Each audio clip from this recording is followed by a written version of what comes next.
I am here with a new topic of physiographic division, that is the northern plain. In this video we are going to discuss about the states under this northern plain, its division from west to east and north to south direction, special characteristics of those divisions, and some another facts about this plain region. If all of you want this kind of another updated video, then please subscribe to this channel. Keep the notification bell on for the further notification, and if you think this video is going to be helpful, then press the like button and share it with all of your friends. So without any further delay, now focus on these facts. First one, we have the location of northern plain region. Now in our previous video we have already discussed about the location of Himalayan region, right? In the north and northeastern part of our Indian map we are having this northern Himalaya. Now what is the location of northern plain then? In the southern part of this Himalayan region we are having this northern plain region. Now under this northern plain region we are having some important states. Those are Punjab, Haryana, UP, Bihar, parts of Jharkhand, West Bengal and Assam. Delhi is also situated under this northern plain region, but Delhi is not a state. Next we have the formation process of northern plain. What we have here, the northern mountain rivers carry a huge load of eroded materials and deposited those materials in this northern plain region. Due to its gentler slopes, river decreases the velocity and the material carried by those rivers gets deposited and formed this plain. Now, next we have the division of this northern plain from west to east. If we consider a particular map like this, then that is the northern part, this is the south, that is east, and that is west. So along this west and east we are having three important subdivision of this northern plain region. In its extreme west we are having Indus plain. So what is the location here? Under states we are having Punjab and Haryana, and under UT we are having Delhi. The maximum portion of this Indus plain is situated in Punjab state. That's why this Indus plain is also known as Punjab plain. The Indus river plain is a fertile land. Area coverage approximately 1.75 lakh square kilometer. Slope is gentle. Boundary in north is Himalaya. Indus river drains in south, that is Arabian Sea, formed by Indus river and its tributaries. Punjab known as the land of five waters. Now just have a look in this map.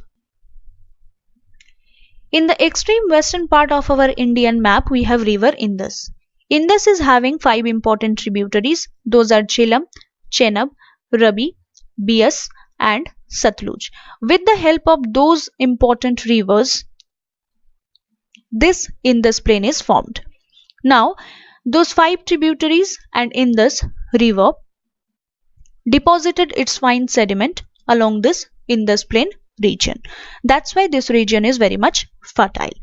In the northern part as a boundary we have Himalayan region, and Indus river drains into Arabian Sea in its southern part. Okay. Now the maximum portion of this Indus plain is situated in Punjab state, and in this Punjab state we are having this five important tributaries of Indus, that is Jhelum, Chenab, Ravi, Beas and Satluj. That's why this region is simply known as the land of five waters. In Indus plain we have several Doab region. Doab simply means land between two converging rivers. First one we have Sindh Sagar Doab between Indus and Jhelum. Between Jhelum and Chenab we have Jech Doab. Between Chenab and Ravi we have Rechna Doab. Between Ravi and Beas we have Bari Doab. And the last one, Bist Doab, lies between the Beas and Satluj rivers. Now just have a look here in this map. Here all of you can see river Indus, and that is river Jhelum. This Indus river and Jhelum river are converging in a particular point. Okay. Now the area between these two converging river is simply known as Doab region. First one we have Sindh Sagar Doab in between Indus and Jhelum. In between Jhelum and Chenab we have Jech Doab. In between Chenab and Ravi we have Rechna Doab. In between Ravi and Beas we have Bari Doab, and in between Beas and Satluj we have Bist Doab. The next division we have Ganga plain between Ghagra and Tista river. Now what is the location of those rivers? In the Nepal region we have Ghagra river here, and in between Nepal and Bhutan through Sikkim region we have Tista river. Now between Ghagra and Tista river the entire region is simply known as Ganga plain. Now the states under this Ganga plain we have UP, Bihar, parts of Jharkhand and West Bengal. The Ganga plain is the largest part of this northern plain, starts from Delhi to Kolkata, area coverage 3.75 lakh square kilometer. The Ganga and its tributaries deposited large amount of alluvium and formed this Ganga plain.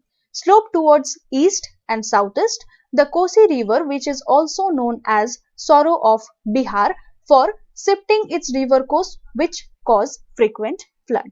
In this map, here we have the river Ganga and its important tributaries. Okay, Ghagra, Kosi, Tista, Yamuna, Chambal, these all are mainly responsible for the formation of this Ganga plain.